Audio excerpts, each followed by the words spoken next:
পেয়ারের অভাবে কষ্টের অভাবে হে ঢাকা গেছে, নাইলে ঢাকা যাওয়ানি আসিন না। এর কোনো মাথার কাপড় কোনোদিন আমরা বাড়ির মেশে ভরতে আমরা দেখি নেই। সন্তান স্কুলে নিচে লেখাপড়া করবো, জ্ঞান অর্জন করবো ভালোর জন্য। আল্লাহর হুকুমত যেমন হয়েছে, আমার বোনের তো আর জানে না যে এইসব হবে বুঝছেন। কারণ আল্লাহর হুকুম হয়েছিল, আমার বোনে আহত হয়েছে, এখন আমার মৃত্যুবরণ করছে। সবাই আমার বোনের জন্য দোয়া করেন, উনি যেন জান্নাতবাসী হয়। মারা গেছে পোলালয়ে বাইরে টেকালে এইভাবে বসছে আপনার মেয়েটা বলে অনেক কষ্টে মারা গেছে আপনার। আমার বোনে তোর ভালো আছিল আপনার, আমরা 6 বোন আসিল, কোনো সময় কোনো কাজে না, দরকার না, কোনো কাবিজ না। মার ফেরের বোনের মতন আমরা চলছি, 3 বোনে এই বোনে ফুটে আনতে বললে গেছে। আর আমার বোনের এই অবস্থা হয়েছে।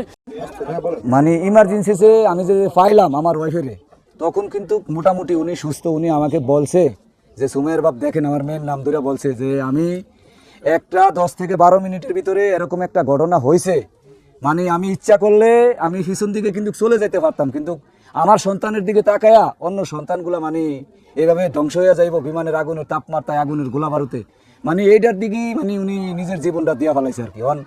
বাকিটা রাষ্ট্রের কাছে আমি আর কি সবকিছু আবেদন করলাম আর কি, যে রাষ্ট্রের কাছে আমি, আমার তো সন্তান আছে, আমার সন্তানের ভবিষ্যতের কি হবে, রাষ্ট্রে যাতে আমার পাশে থাকে। আসলে আজকে আমাদের যে বোন মারা গিয়েছে উত্তরার বিমান দুর্ঘটনায়, সেই জানাজায় সামিল হতে আমরা এসেছি। মাননীয় জেলা প্রশাসক স্যারের নির্দেশনা আমরা এখানে এসেছি।